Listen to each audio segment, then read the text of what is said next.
बिहार महाराष्ट्राच्या मतदार याद्या गायब.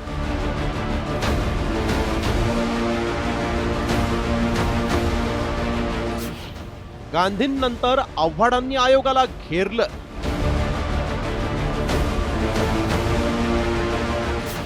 मतचोरी सिद्ध झाल्याचा आव्हाडांचा दावा.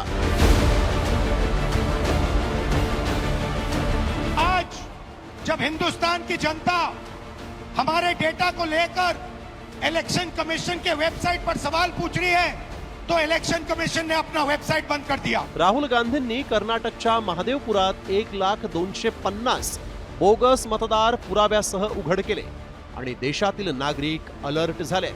गांधींच्या आरोपानंतर नागरिकांनी निवडणूक आयोगाच्या वेबसाईटवर बोगस मतदारांचा शोध घेतला.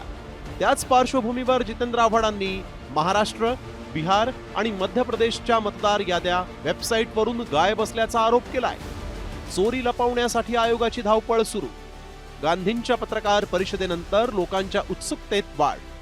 आयोगाकडून महाराष्ट्र, बिहार, मध्य प्रदेशच्या मतदार याद्या वेबसाईटवरून गायब.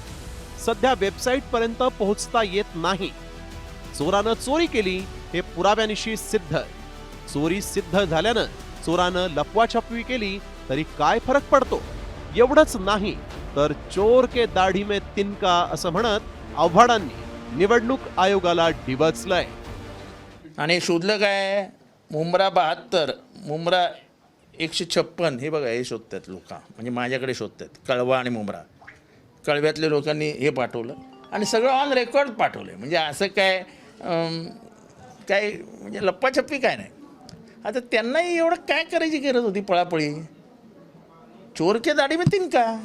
दुसरीकडे निवडणूक आयोगानं मात्र महाराष्ट्र, बिहार, उत्तर प्रदेश, हरियाणा आणि राजस्थानच्या निवडणूक आयोगाच्या वेबसाईट बंद नाहीत असं स्पष्टीकरण दिलंय. तर जितेंद्र आव्हाडांनी एक यादी ट्विट करत एकाच व्यक्तीचे 42 मुलं कसे असा सवाल उपस्थित केलाय. त्यामुळे निवडणूक आयोगाची आता आणखीनच कोंडी झाली आहे. त्यामुळे आव्हाडांच्या आरोपांवर निवडणूक आयोग नेमकं काय उत्तर देणार आणि वेबसाईटवर सहजरित्या मतदार यादी मिळावी अशी व्यवस्था केली जाणार का, याकडे राज्याचं लक्ष लागलंय. ब्युरो रिपोर्ट, साम टीव्ही न्यूज.